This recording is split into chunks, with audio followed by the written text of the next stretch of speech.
جو میسج ہے، میسج تو ہمیشہ ہی اصلاحی اور صراط مستقیم کی طرف لوگوں کو گامزن کرنے کا مقصد ہے، اس کے سوا کوئی نہیں۔ قرآن مجید فرقان حمید سے جو میں نے آیت مقدسہ تلاوت کی، بے تحاشا کیا لا تعداد مرتبہ آپ سب لوگوں نے علماء کرام سے سنی، میں نے بھی بڑی دفعہ اپنا موضوع سخن اسی آیت مقدسہ کو بنایا۔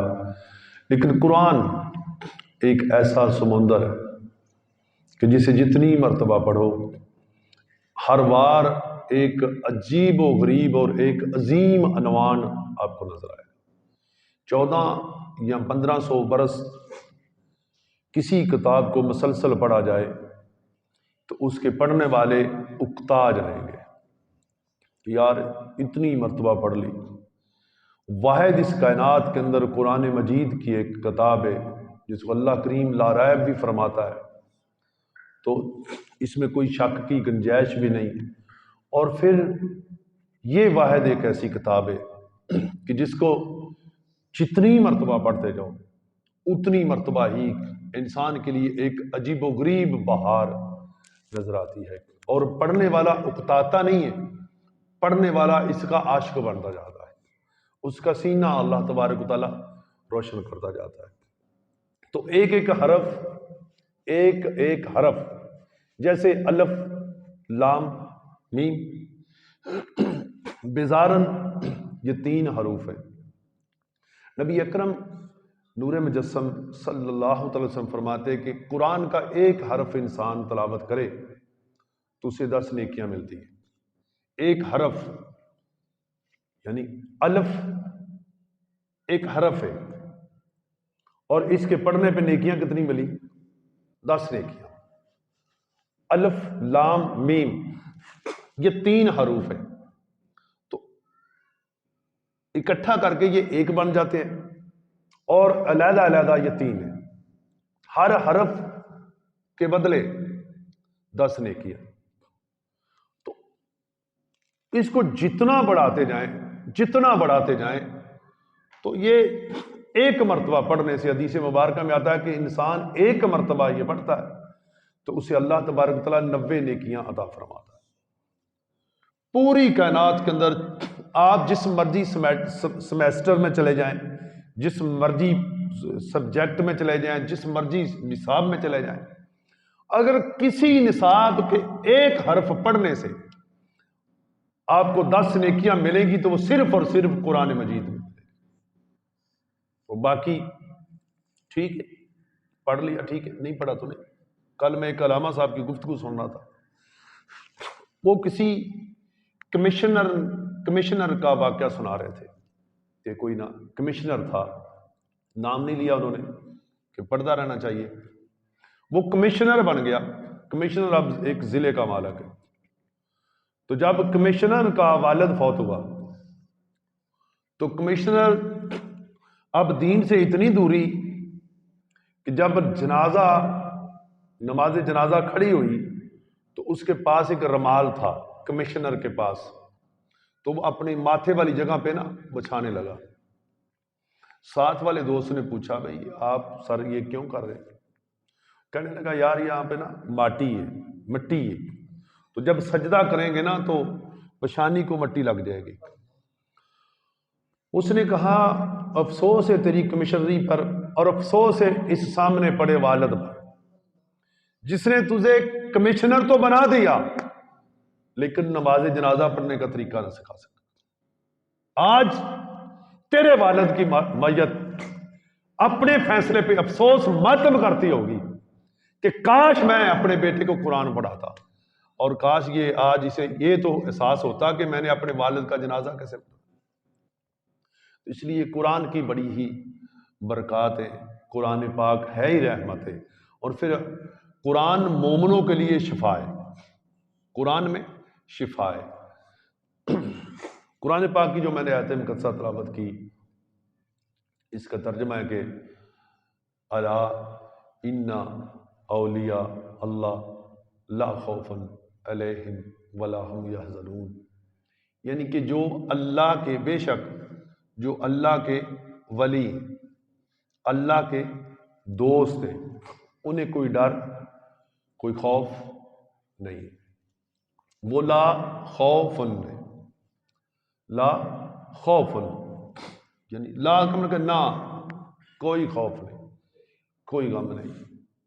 اب میرا جو موضوع ہے کہ وہ ولیوں کی کارکردگی، ولیوں کی جو تبلیغ، ولی بنتا کیوں ہے، ولی کیوں بنتا ہے؟ سب سے پہلی بات، بے حیا، جسے حیا نہ ہو، بد زبان، وہ بھی بے حیائی میں آتی ہے۔ جس شخص میں یہ چیزیں پائی جائیں وہ اللہ کا ولی نہیں ہو سکتا۔ دوسری کہ جس کے اندر حلال کو حلال اور حرام کو حرام کی تمیز نہ ہو، وہ بھی اللہ کا ولی نہیں بن سکتا۔ جس کے اندر قرآن اور نبی کی سنت پاک کا پاس نہ ہو، وہ بھی اللہ کا ولی نہیں بن سکتا۔ یعنی قرآن اور نبی کی سنت مبارکہ، یہ چیزیں جب اس کے اندر آ جائیں گی، اس کے پاس ایک سند بن جائے گی اس راستے پہ چلنے کی، اللہ تبارک و تعالیٰ کا دوست بننے کی۔ اللہ کی دوستی، جن لوگوں نے اس کائنات کے اندر رب کو دوست بنایا، وہ سب سے پہلی مثال اللہ کے انبیاء علیہ الصلوۃ والسلام ہے، اور انبیاء کے بعد ان انبیاء علیہ الصلوۃ والسلام کے صحابہ، یعنی آدم علیہ السلام سے لے کر سرکار تک جو جو ان کے ماننے والے تھے وہ اللہ کے ولی تھے، جنہوں نے اللہ کے نبیوں کی صحبت اختیار کی ایمان کی حالت میں، وہ اللہ کے ولی تھے۔ اللہ کا جو ولی ہے، دادا صاحب نے ایک صفت بیان کی ہے کہ اللہ کا ولی لا خوفن سے مراد لیں کہ اسے یہ خوف نہیں ہوتا کہ اگر اس نے مجھے پیسے نہ دیے تو پھر میں کیا کروں گا۔ وہ اپنے ہر فیصلے کو اپنے رب پہ چھوڑتا ہے، اور اس کا رب اتنا اتنا اتنا کریم ہے کہ اپنے بندے کو رسوا نہیں ہونے دیتا۔ اس لیے میرا کہنے کا مقصد ہے کہ ہم سب ادھر ادھر کی چھوڑ کے اپنے رب کی طرف توجہ کریں، اپنے اللہ کی بارگاہ میں جھکیں اور اللہ سے مدد مانگیں، اس کے محبوب کا واسطہ پیش کر کے، اور محبوب کریم کا جہاں پہ واسطہ آ جائے تو پھر اللہ کریم اس بندے کو نامراد نہیں لوٹاتا۔ غزوہ تبوک، اللہ کی دوستی جنہیں عزیز ہو جاتی ہے وہ جمع نہیں کرتا، وہ چاہتا ہے کہ کہتا ہے کہ میں اپنے رب کے لیے مال کوئی چیز نہیں، جان بھی قربان کر دوں۔ اس کی مثالیں واقعہ کربلا ہے، غزوہ بدر ہے، غزوہ احد ہے، غزوہ خندق ہے، یہ مثالیں قرآن و حدیث کی روشنی میں پڑی ہیں۔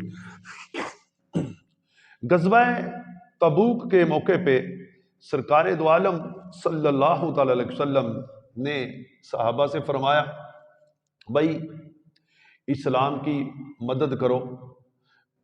تو سیدنا عمر فاروق رضی اللہ تعالیٰ عنہ مالدار تھے، آپ نے چاہا بھی آج میں، یہ موضوع میرا یہ نہیں ہے لیکن اللہ کی دوستی موضوع ہے، تو دوستی کو ثابت کرنے کے لیے کسی دوست کی بات کرنی پڑے گی کہ فلاں دوست نے اپنے دوست کے لیے یہ کام کیا۔ تو جب اللہ کے حبیب نے اعلان فرمایا تو سیدنا صدیق اکبر رضی اللہ عنہ، سیدنا عمر فاروق اور دیگر صحابہ کرام جوک تر جوک جو بھی خدمات پیش کر سکتے تھے خدمات پیش کی۔ اچھا، بڑی قابل غور بات ہے، جب سیدنا ابو بکر صدیق رضی اللہ عنہ اپنا سب کچھ لے کر آئے نا، تو منافقین نے ایک پہلو اختیار کیا، وہ کہتے ہیں کہ یہ تو دکھلاوا بازی ہے، یہ تو دکھلاوا بازی ہے، یہ دیکھیں اب یہ دکھانے کے لیے یہ کچھ کر رہے ہیں۔ اچھا، اب ایک اور صحابی تھا، اس کے پاس کچھ بھی نہ تھا، بالکل کچھ نہ تھا. وہ اسے یہ پتا چلا کہ میرے حضور نے یہ فرمایا. اب وہ کسی یہودی کے پاس گیا، جا کے کہنے لگا کہ تیرے باغ کو پانی لگنے والا ہے، یعنی جس طرح آپ فصلوں لانے، تو اگر میں تیرے باغ کو کوہ گیڑ کے، جنہوں آپ کی کہنے جی حج صاحب چلارا کہنے، وہ اس وقت یہ سسٹم تھا، تیرے باغ کو میں پانی لگاؤں تو مجھے کتنی مزدوری دے گا؟ اس نے کہا کہ میں تجھے 2 کلو کھجوریں دوں گا. ساری رات اس نے پانی کنویں سے نکالا، اس کے یہودی کے باغ کو لگایا، اور صبح 2 کلو کھجوریں ملی. 1 کلو اپنے بیوی بچوں میں چھوڑی، اور 1 کلو کھجور حضور کی بارگاہ میں پیش کر دی. اب اندازہ کریں، انہوں نے اس پہ بھی مذاق اڑایا، کیونکہ منافق ہوتا ہی منافق ہے. لیکن میرے نبی کی جو جماعت تھی، وہ اللہ اور اللہ کے رسول کے ساتھ اپنا تعلق ثابت کر کے دکھاتے تھے کہ ہمیں کچھ بھی چیز عزیز نہیں، اگر عزیز ہے صرف اللہ اور اللہ کے رسول کی دوستی عزیز ہے، اللہ اور اللہ کے رسول کی کا تعلق عزیز ہے. اس سے بڑھ کے اور کیا؟ وہ کیا کہتے ہیں کہ ہم کو اپنی طلب کے سوا چاہیے، آپ جیسے ہیں ویسی عطا چاہیے. یعنی یہ چیزیں. اب جو 2 کلو کھجوریں ساری رات جس نے مزدوری کی اور 2 کلو کھجوریں لی، 1 کلو حضور کی بارگاہ میں پیش کی، 1 کلو اپنے بیوی بچوں کے لیے چھوڑا. تو پتہ یہ چلا کہ جنہیں اللہ اور اللہ کے رسول کی دوستی عزیز ہوتی ہے، دوستی ایک وقت کے اندر نا، آپ جس بندے کے پاس 4 بیٹے یا 4 اولاد ہیں، بیٹیاں بیٹے سب مکس ہیں، آپ اندازہ کر لیں پوری اولاد میں ایک بیٹا یا بیٹی ایسی ہوگی جو آپ کو دل و جان سے دوسروں کی نسبت، یعنی اس کا مطلب یہ نہیں ہوگا کہ آپ دوسری بیٹی سے یا دوسرے بیٹوں سے نفرت کرتے ہیں، لیکن ایک اولاد میں ایک اولاد ایسی ہوگی جسے آپ اپنے دل سے ان دوسروں کی نسبت زیادہ چاہتے ہو. تو جو چاہت ہے، جو محبت ہے، جو دوستی ہے، پھر دوستی جس کی ہو ہی اللہ سے، تو اب وہ اپنے رب کے ساتھ سودا کرتا ہے، پھر اللہ کی مرضی ہے کہ اپنے عاشق کو کیسے نوازنا ہے. تو اللہ تبارک و تعالیٰ پھر محروم نہیں رکھتا. اللہ تبارک و تعالیٰ اسے اس کی اوقات، اس کی حیثیت کے سے بڑھ کے عطا فرما دیتا ہے، اور اللہ کی حیثیت، اللہ کی شان سب سے بلند و بالا ہے. آپ اللہ تبارک و تعالیٰ پہ یقین کر کے دیکھیں، اللہ پہ ایمان کر کے دیکھیں کہ اللہ تبارک و تعالیٰ وہاں سے آپ کو رزق دے گا جہاں سے آپ کو خبر تک نہیں ہوگی. یہ چیز حضرت سیدنا علی کرم اللہ تعالی وجہ الکریم، آپ کے صاحبزادوں کو سیدنا امام حسن مجتبی، امام حسین پاک رضی اللہ تعالیٰ عنہ، ان کو بخار تھا بچپن میں، تو گھر میں منت مانی گئی کہ ہم روزے رکھیں گے، 3 روزے غالباً.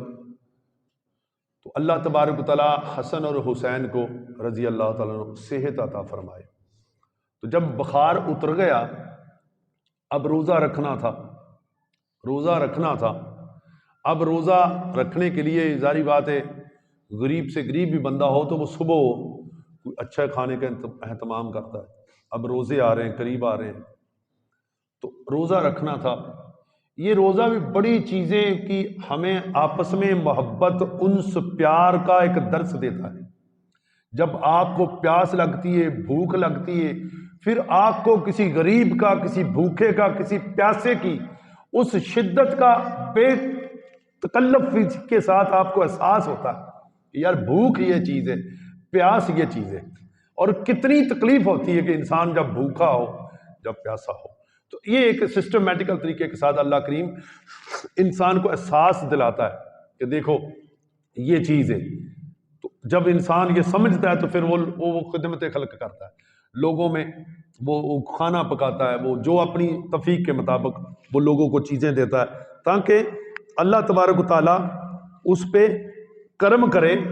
اور اسی طرح سیدنا مولا مشکل کشا شیر خدا رضی اللہ عنہ سارا دن مزدوری کے لیے گئے اور وہ سحری کا انتظام کیا، تو اللہ تبارک و تعالیٰ کی طرف سے بھی وہ امتحان آ گیا۔ ایک سحری کے وقت ایک آ گیا کہ میں یتیم ہوں یا میں مسکین ہوں یا میں غریب ہوں، ٹھیک ہے، 3 سوال کیے فردن فردن، سحری کے وقت، افطاری کے وقت۔ پھر آپ دیکھیں سارا دن مزدوری کی، جب اللہ کے نام کہ میں اللہ کے نام پہ مجھے دو، اللہ کے نام پہ مجھے دو، تو جب اللہ کا نام آیا تو سیدنا مولا مشکل کشا اللہ کا دوست تھا، اللہ کا ولی تھا، ٹھیک ہے، وہی سحری والا کھانا اٹھایا اور وہ مانگنے والے کو دے دیا، جبکہ وہ فرشتہ تھا، اس کو دے دیا۔ اور خود روزہ، یہ نہیں کہ اب روزہ نہیں رکھنا، روزہ پانی کے ساتھ رکھ لیا، اب روزہ بھی رکھ لیا۔ جب پھر روزہ رکھ کے سارا دن مزدوری کی اور جناب وہ شام کی افطاری کا ٹائم آیا، جو بھی مزدوری تھی اس کے ساتھ جو بھی کھانا پینا کا اہتمام کیا، جب افطاری کا وقت آیا تو پھر دروازہ کھٹکھٹایا کہ مجھے اللہ کے نام پہ دو، ٹھیک ہے۔ اب دیکھیں کتنی بڑی آزمائش ہے۔ ہمارے دروازے پہ روزوں میں آ جائے نا کوئی بندہ، اس وقت بے عینے ہی اس وقت، تو ہماری زبان پہ ایسا لفظ ہوتا ہے کہ جا یار سانو روزہ تو کھول لین دے، روزہ تو کھول لین دے، ٹھیک ہے۔ جب مولا علی کے دروازے پہ آئے تو آپ نے یہ نہیں فرمایا کہ جا بھائی سانو روزہ تو کھول لین دے، نہیں، آپ نے وہ اپنی افطاری کا سامان اس کو عطا فرما دیا اور خود پانی کے ساتھ یا جو بھی اس میں مول چیز تھی اس کے ساتھ روزہ افطار کر لیا۔ اسی طرح سے مسلسل 3 روزوں میں یہی واقعات ایسے دہرایا جاتا رہا، اور سیدنا مولا مشکل کشا سیدہ طیبہ طاہرہ پاک اور آپ دی کنیزہ اسی طرح سے ہی اپنی سحری و افطاری اللہ کے نام پہ عطا کرتی رہی۔ شاہ سلیمان تونسوی رحمۃ اللہ علیہ، ان کے پاس ایک حضرت صاحب گئے تو اس نے سوال کیا بزرگوں سے کہ حضرت اللہ کو کیسے جانے، کیسا جانے؟ فرمایا بھی مولوی جی اللہ کو اپنے جیسا مان لو، اپنے جیسا مان لو۔ مولوی صاحب تھے، علم کا بڑا فطور تھا، وہ کہنے لگے کہ پیر صاحب نے بات اچھی نہیں کی کہ اللہ کو اپنے جیسا، میرے جیسا رب کیسے ہو سکتا؟ خیر وہ چلا، بزرگوں نے اصرار فرمایا بھی ٹھہر جاؤ، ٹھہر گیا، صبح چلے جانا۔ صبح جب صبح ہوئی تو جناب وہ بزرگوں نے کوئی پراٹھے، کوئی رات کی روٹیاں اور تازہ کچھ سالن اور کچھ رات کی دال اور کچھ رات کی روٹیاں، بہی روٹیاں، یہ لنگر میں انہیں عطا کی۔ جب لنگر کھانے لگا تو سب سے پہلی بات ہے، ظاہری بات ہے، اس نے وہ جو پراٹھا تھا اس کو چھیڑا اور جو سالن مرغے کا یا گوشت کا تھا اس کو کھانے لگا۔ تو جب جس کمرے میں یا جس مقام پہ کھانے لگا تھا وہاں پہ مانگنے والا آ گیا کہ مجھے اللہ کے نام پہ دو، اللہ کے لیے دو۔ یہ آگے حدیث پاک بھی میں عرض کرتا ہوں۔ جب اس نے آواز دی، اس نے وہ رات والی بہی روٹیاں اور وہ رات والا سالن اس کو دے دیا۔ اب یہ خود آپ پراٹھے کھا لیے، گوشت کھا لیا، اور وہ رات والی روٹیاں ان کو دے دی۔